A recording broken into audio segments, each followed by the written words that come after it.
बिस्मिल्लाहिर्रहमानिर्रहीम। Welcome to the cook with Noore. आज मैं बहुत ही मज़े के झटपट बनने वाले दही फुल्की चाट बना रही हूँ, तो वीडियो एंड तक ज़रूर देखिएगा। चैनल को सब्सक्राइब कर लीजिएगा, बेल आइकन को ज़रूर दबाइएगा। बहुत ही मज़े के और झटपट बनने वाली ये दही फुल्की चाट, इसके लिए मैंने आधा किलो दही ले लिया है और इसको अच्छी तरह फेंट के इसमें 1 चम्मच चीनी डाल दी मैंने और अच्छी तरह मिक्स कर दिया है। दही आप गाढ़ा लीजिएगा, फुल क्रीम वाला।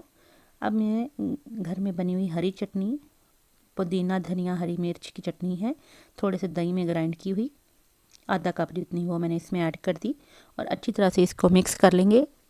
इससे बहुत अच्छा बाज़ार जैसा फ्लेवर आपकी चटनी का आएगा। दही भल्लों की जो आप खाएंगे, बाज़ार में जो दही भल्ले मिलते हैं आप उसमें भी उन्होंने चटनियाँ मिक्स की होती हैं।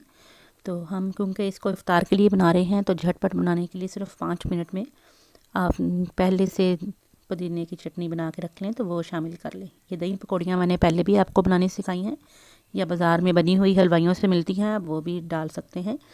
10 से 15 मिनट हमने भिगो के तो ठंडे पानी से इनको निथार लिया है और अच्छी तरह से निचोड़ के तो इसमें शामिल कर दी हमने।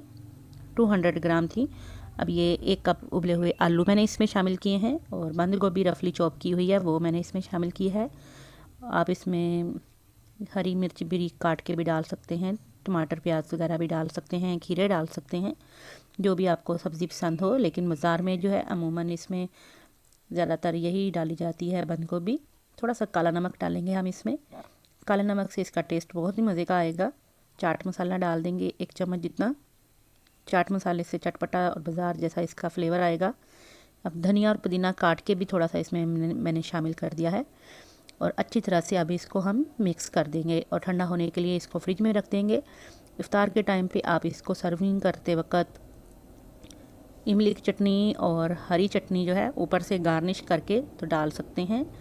चलिए मैं इसको मिक्स करके तो फ्रिज में रखती हूँ।